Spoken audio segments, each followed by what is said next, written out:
Daf Nun Zayin dans Masechet Nedarim. Très rapidement, nous rappelons les idées qu'on avait vues hier dans le Daf Nun Vav. On a vu une marloquette Rabbi Meir Chachamim si lorsque l'on faisait un Neda par rapport à Aliyah qui était le toit qui avait sur les maisons, qui était accessible souvent par une échelle à l'extérieur. Est-ce que lorsqu'on fait un Neda par une maison, est-ce que cela inclut l'interdit d'aller sur cette Aliyah, sur cette terrasse, sur ce toit? Oui ou non, marloquette Rabbi Meir Chachamim.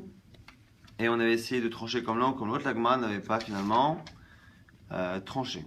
On avait vu que lorsque quelqu'un faisait une vente et qu'il disait qu'il vendait Batim Shebe Batim, selon la conclusion de l'Agmara, Batim Shebe Batim, l'appartement qu'il y a dans mon appartement, cela inclut la meilleure partie de l'appartement. Donc, si la personne a une habitation qui comporte à la fois une maison principale, à la fois par exemple on va dire un sous-sol ou un studio à côté ou une partie habitable en terrasse sur le toit, eh bien, Alia, ça veut dire ici, mais enroulé chez Babatim, quand il dit je te donne, je te vends la maison qu'il y a dans ma maison, l'appartement qu'il y a dans mon appartement, c'est le meilleur, comme ça que conclut la Gemara. On avait vu la même marque Rabbi Meir Chachamim, lorsqu'on faisait un éder par rapport à un lit, est-ce que ça incluait tous les lits, même d'Argash, ou que les lits classiques? Et sur la définition de Dargash, on avait vu plus ou moins deux grandes idées. Première idée que Dargash, c'était ce qu'on appelait un lit de Mazal, Arsa de Gada, donc un lit qui était là pour faire en sorte que le malach, l'ange,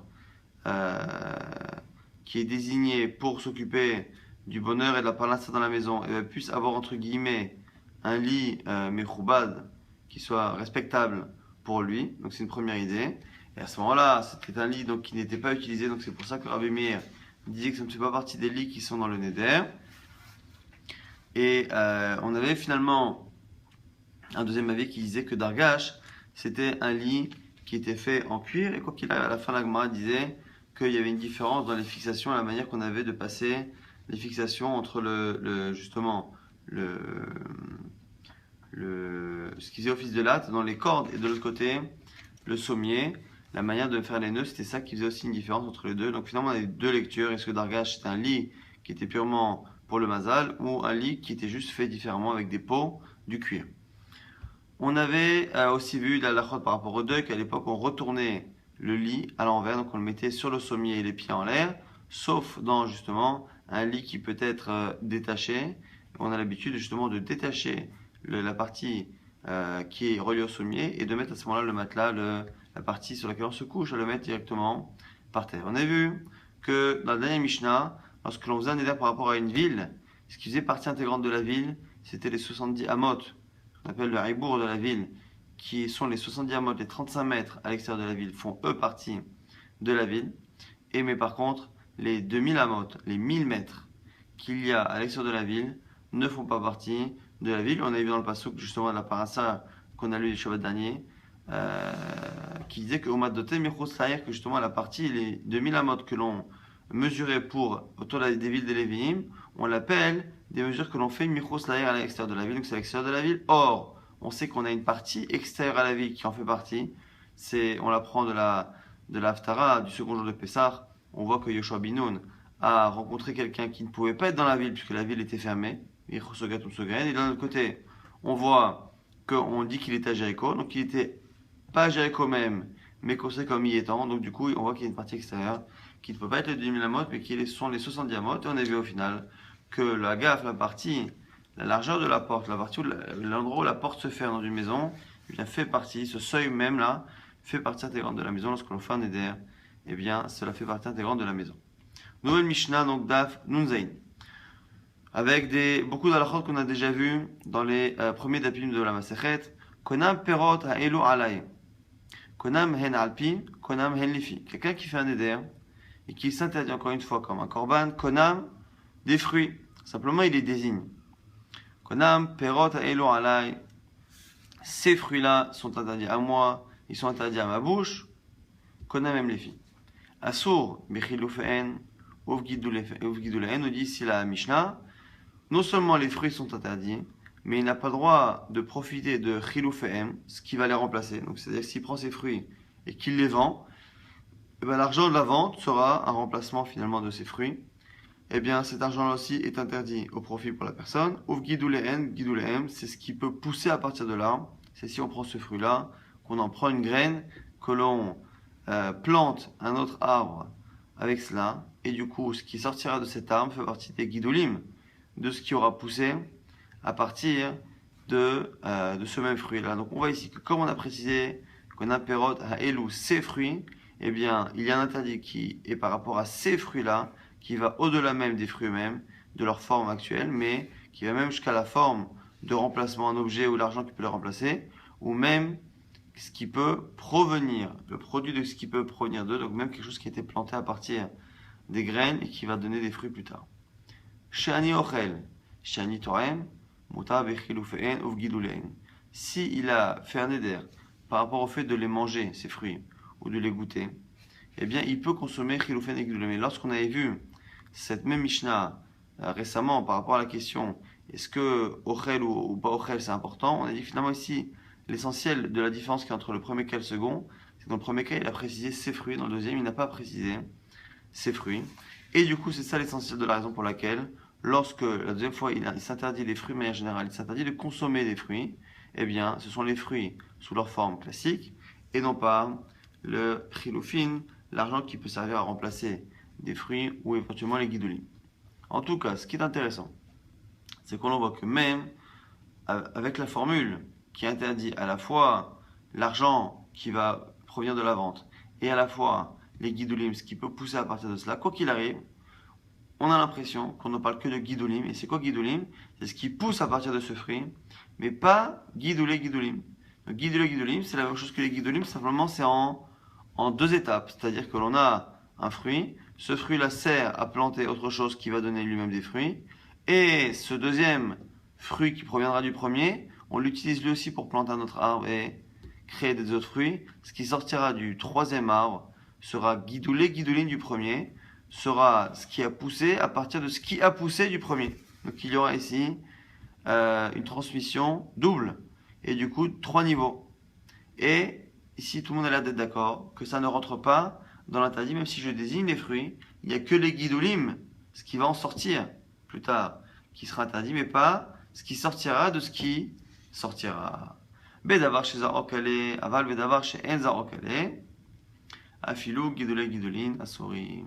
L'agma précise, attention, tout cela, c'est lorsque l'on parle justement de quelque chose dont l'origine de ce qui donne ce fruit a tendance justement à ne pas résister autant, c'est-à-dire que ça donne ce fruit, beaucoup de fruits et légumes qui ont une racine qui donne le fruit, mais qu'une fois que le fruit a été donné, la racine elle-même, elle disparaît entre guillemets, et elle se reforme de A à Z pour la prochaine récolte. Et nous dit ici la Mishnah, c'est dans ces cas-là qu'on ne dira que lorsqu'il a fait le nerf par rapport aux fruits, il n'y a que les guidoulim qui seront interdits, pas les guidoulim. Mais par contre, si l'on a affaire à quelque chose dont l'origine reste entière, donc par exemple une poule qui donne des œufs, eh bien elle donne des œufs, et la poule de base, elle reste vivante. Donc du coup les œufs qui vont donner un poussin peuvent eux-mêmes donner un autre animal qui lui-même peut donner encore une autre poule, qui encore peut donner une poule, et ici, eh bien, afilou guidolé, même ce qui va provenir de ce qui a déjà été produit par la première chose, eh bien, même si c'est en deux niveaux, eh bien, finalement, ce sera interdit. Et la Mishnah va enchaîner sur un cas similaire. On ne parle plus ici de fruits, mais on parle du bénéfice qui peut provenir du travail d'une femme. Et c'est un homme qui a fait un éder par rapport à sa femme. Un homme fait un éder et dit, je m'interdis comme un korban, je m'interdis de profiter de tout ce qui est le fruit de ton travail. Konam alpim, konam les filles, et donc du coup c'est essentiellement par rapport à l'alimentation. Il dit voilà, j'interdis à ma bouche, ou face à ma bouche, tout ce qui provient de tes mains. Aso bechilofeen, uvgiduleen, pareil, comme il a été précis, et bien du coup, il ne peut pas profiter ni du travail même de sa femme, mais ni même de l'argent qui peut provenir de ce travail-là, et même guidoulen, même ce qui peut provenir de manière indirecte de ce qu'elle a fait. Donc elle a fait quelque chose, ce qu'elle a fait va entraîner autre chose, cette autre chose-là qui proviendra, eh bien, est interdit, c'est ce qu'on appelle les guidoulim.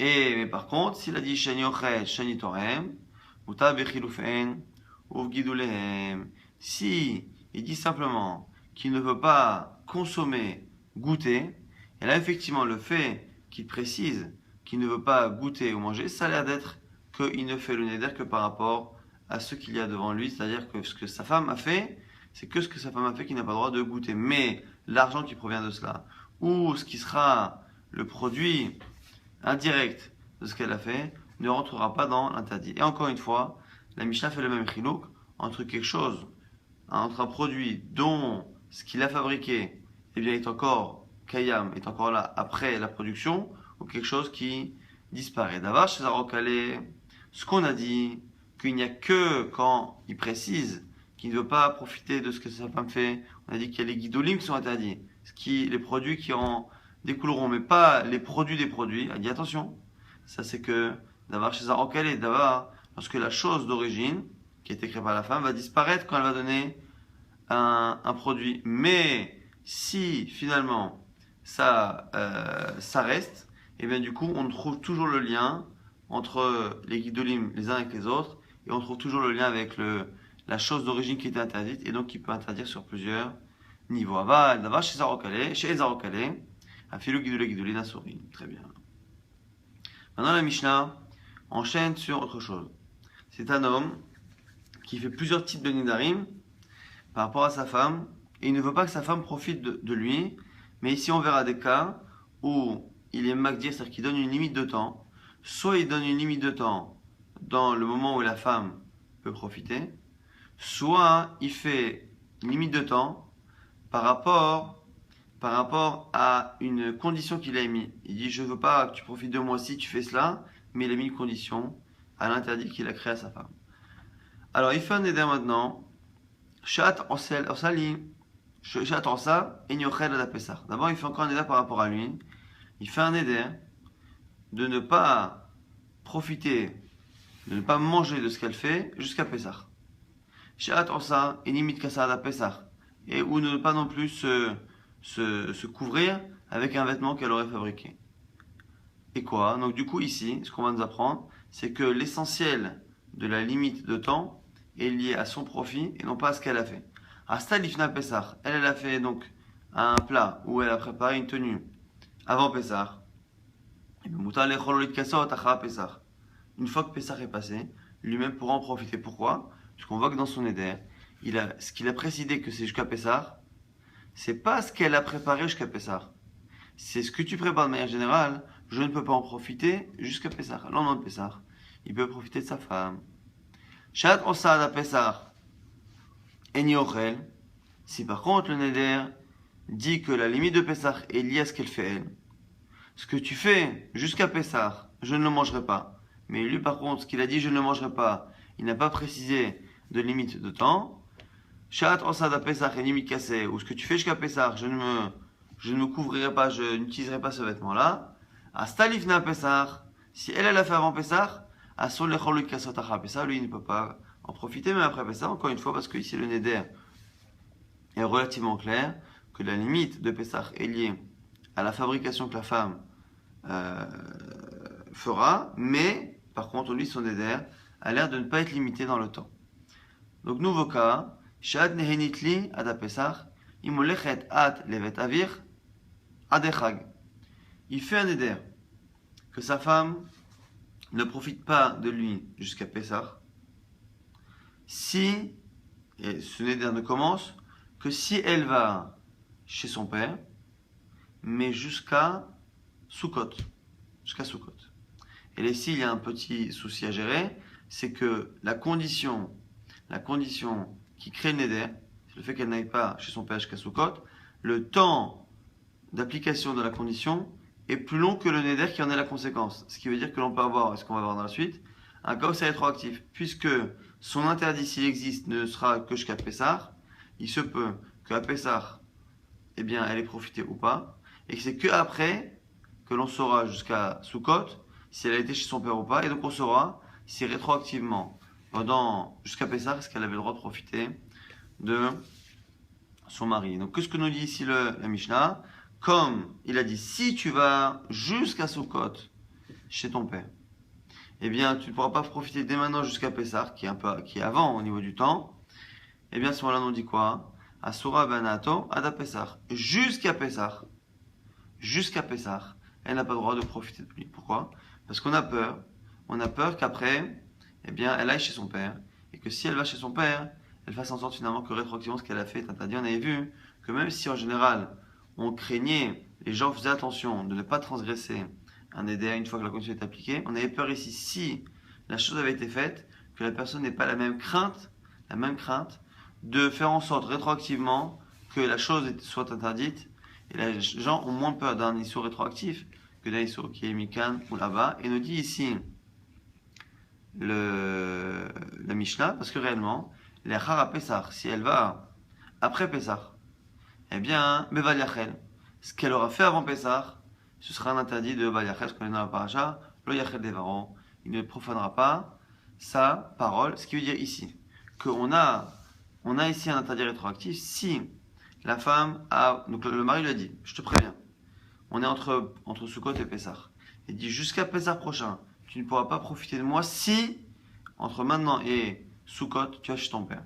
Elle ne va pas chez son père jusqu'à Pessah, mais jusqu'à Pessah, elle décide finalement de ne pas faire ce qu'on lui a dit, c'est-à-dire elle profite de son mari, en se disant, mais je tiendrai, je n'irai pas chez mon père.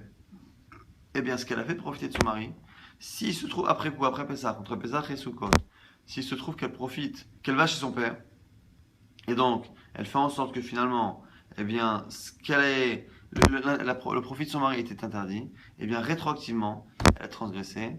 C'est la raison pour laquelle, dans le doute, eh bien, dès le départ, on lui demande de ne pas profiter de son mari. Nouveau cas dans la Mishnah, chez At Nehenit li Adachag, Im Olechet At Levet Avich Ad Pesach. Maintenant, c'est un peu l'inverse.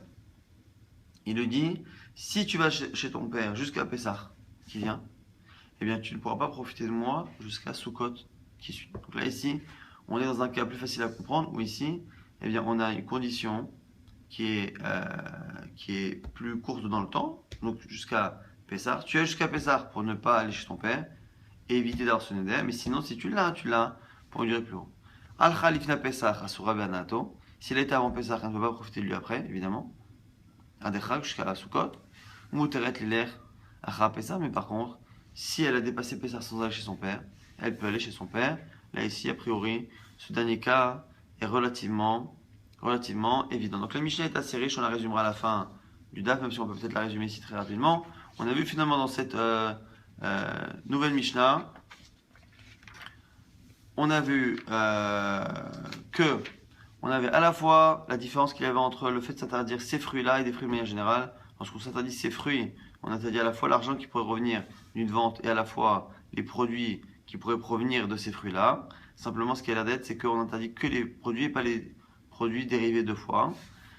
Et là, on va dire que ça dépend de quel type de choses. Si on a un arbre qui reste tel quel et qui donne des fruits, qui après qu'il a donné ses fruits, l'arbre reste, et bien à ce moment-là, non seulement les fruits qui proviendront de cela, mais même les graines qui proviendront des fruits de ses propres fruits, et bien du coup, guidolet guilin seront interdits.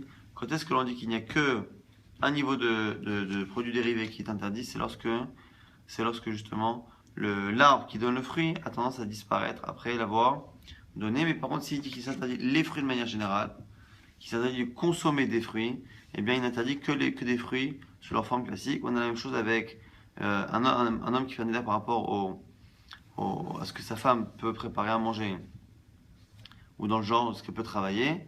Eh bien on a aussi cette même différence là, en fonction qu'il fait une éder par rapport à son travail à elle, ou par rapport en général de ne pas manger ce qu'elle fait. Et après on a vu que lorsque l'on faisait un éder avec une condition, que l'homme ne veut pas profiter de la femme, ou la femme ne veut pas profiter de l'homme, eh bien ça va dépendre encore une fois de quelle est la limite qu'il a donnée. S'il a dit qu'il ne profitait pas d'elle jusqu'à Pessah, eh bien après Pessah il pourra faire quoi qu'il arrive, il pourra profiter d'elle, et inversement dans le cas de la femme. Ce qui était intéressant, le grand chidouche à la fin, c'est que lorsque le mari lui dit que si, donc il fait un tna, une condition qui a un temps d'application qui est plus long, si tu vas chez ton père jusqu'à Sukkot, eh bien tu ne pourras pas profiter de moi, ou tu n'auras pas pu profiter de moi jusqu'à Pessah. Et il se trouve que cette femme-là n'a pas le droit de profiter de lui jusqu'à Pessah, mais si elle profite, et alors qu'on lui a dit de ne pas profiter de peur qu'elle aille finalement après chez son père, et qu'après elle va chez son père, et bien rétroactivement elle a transgressé le Issour de Lo Yachel Devar. On va attaquer maintenant la Gemara. Omer le Ishto, Konam Asedaïch Alay, Konam Hen Alpi, Konam Hen Lefi. Donc on reprend la partie de la Mishnah qui parlait d'un homme qui s'interdisait le travail de sa femme. La Gemara maintenant pose une question qui ressemble de près ou de loin justement à ce qu'on a vu dans la Mishnah. Ishmael Ish Kfayama, Ishmael qui était quelqu'un qui habitait dans une ville à côté de la mer, Amré Ish Kfar Deyama, il y en a qui disent qu'il s'appelait, il venait du village qui s'appelait Deyama. En tout cas, Beado, il a posé une question. Batsal Sha'akaro Bashveit, un oignon qui a été arraché pendant la 7e année, pendant l'année de la Shveit, donc qui est interdit à cause de la Shveit. Untao Bashminit, il le prend et il le plante la 8e année. Donc il la plante une année où c'est autorisé. Verabou Guidolav Arlaikaro. Et au final, l'oignon a poussé beaucoup plus que sa taille d'origine. Donc l'oignon d'origine est interdit à cause de la Shveit. Donc ça, il y a un interdit qui reste. Simplement, il a été planté une année autorisée. Et donc ce qui a poussé après est autorisé. Ri Kamu Bayale Guidolav Eter Veikaro Asso.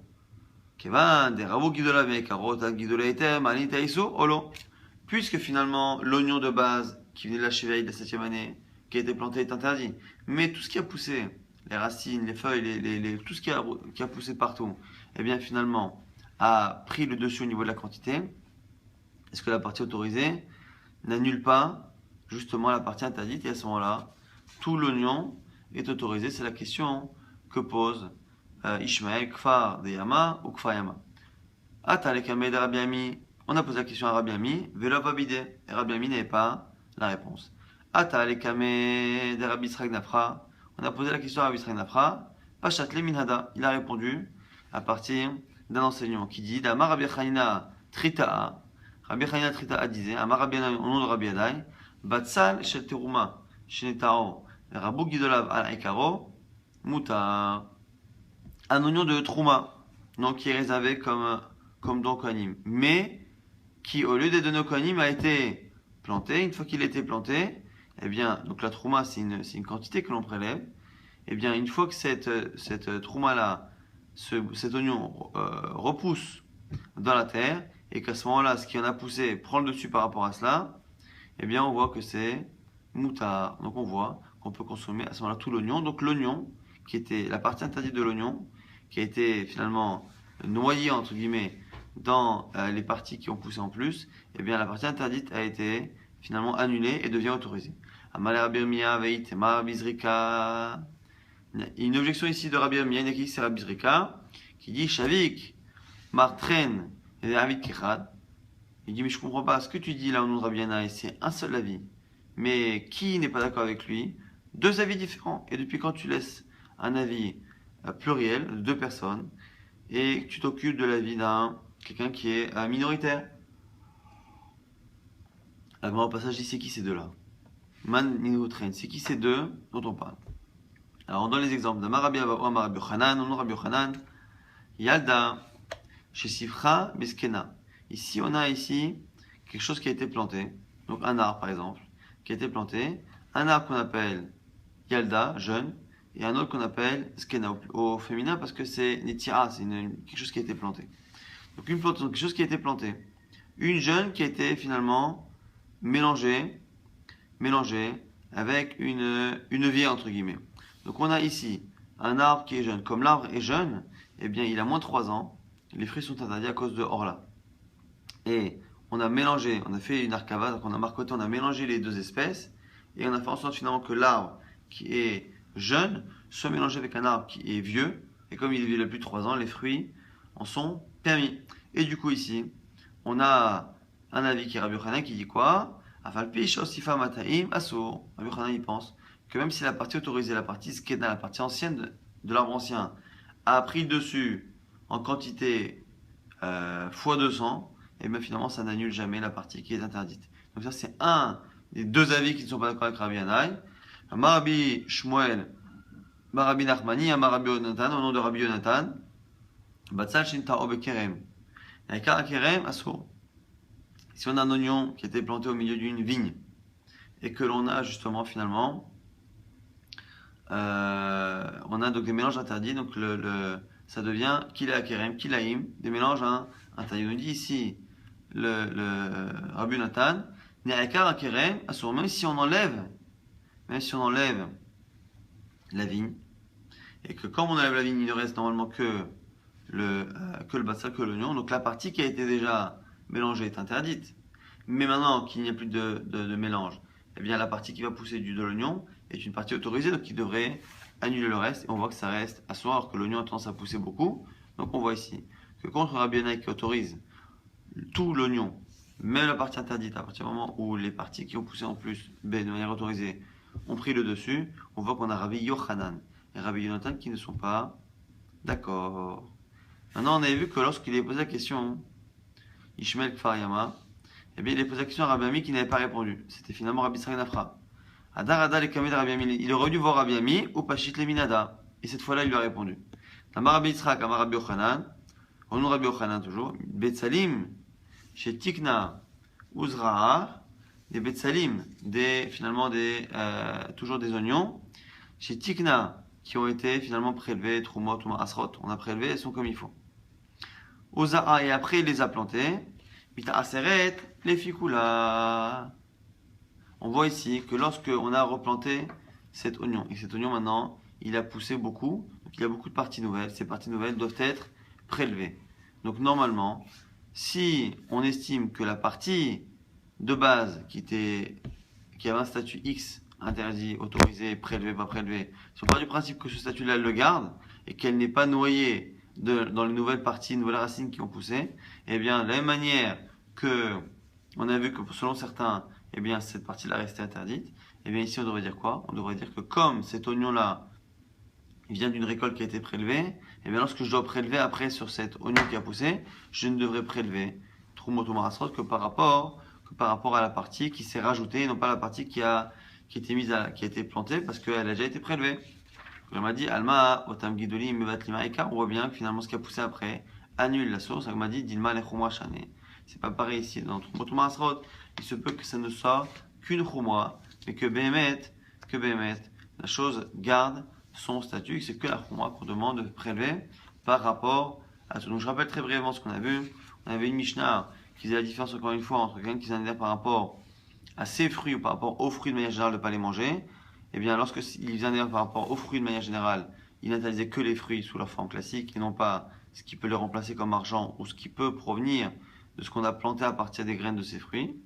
Et après, même quand on dit ces fruits-là que c'est interdit, les guidolim, ce qui peut pousser à partir de ces choses-là, eh bien cela l'interdit va dépendre de ce qui a, de l'arbre de base. Est-ce que l'arbre ou la racine de base, elle reste toujours kaïmet, en vie, elle tient même une fois qu'elle a donné son produit, son fruit, ou pas. Si elle le garde, eh bien non seulement, quand j'ai désigné ces fruits-là, non seulement ces fruits-là sont interdits et les produits qui en découlent, mais même les produits qui découlent, des fruits qui eux-mêmes en découlent, jusqu'à plusieurs niveaux, puisqu'encore une fois, on a l'arbre de base qui reste en vie. On a vu la même chose avec les marasim, ce que la femme peut faire comme travail, et on avait vu que lorsqu'on faisait un éder par rapport à sa femme, et qu'on mettait une condition par rapport à l'interdit ou par rapport à une condition, eh bien, il est évident que on fait attention.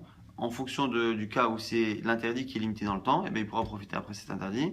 Et si c'est la condition qui est limitée dans le temps, une fois que la condition est passée, il n'y a aucune crainte de faire cette action-là qui était liée à la condition. Ce qui est un grand chidouche à la fin de la Mishnah, c'était que lorsque on est fait un éder où la condition était plus longue dans le temps et que la personne avait pris le risque de transgresser ce qui dans le futur pourrait être un éder, eh bien on a un principe d'interdit d'éder rétroactif, c'est-à-dire si l'homme a dit à sa femme tu ne pourras pas profiter jusqu'à Pessah ces prochains mois si tu vas chez ton père jusqu'à l'année prochaine, jusqu'à Sukkot, eh bien si elle a profité maintenant, pour l'instant ça va, puis si elle va chez son père, elle aura fait l'interdit de l'Yachel de manière rétroactive, et on avait vu une Sheila dans la Gemara qui finalement se trouvait être une marloquette, finalement entre Rabbi Yochanan d'un côté, Rabbi Nathan, et de l'autre côté, Rabbi Yannai.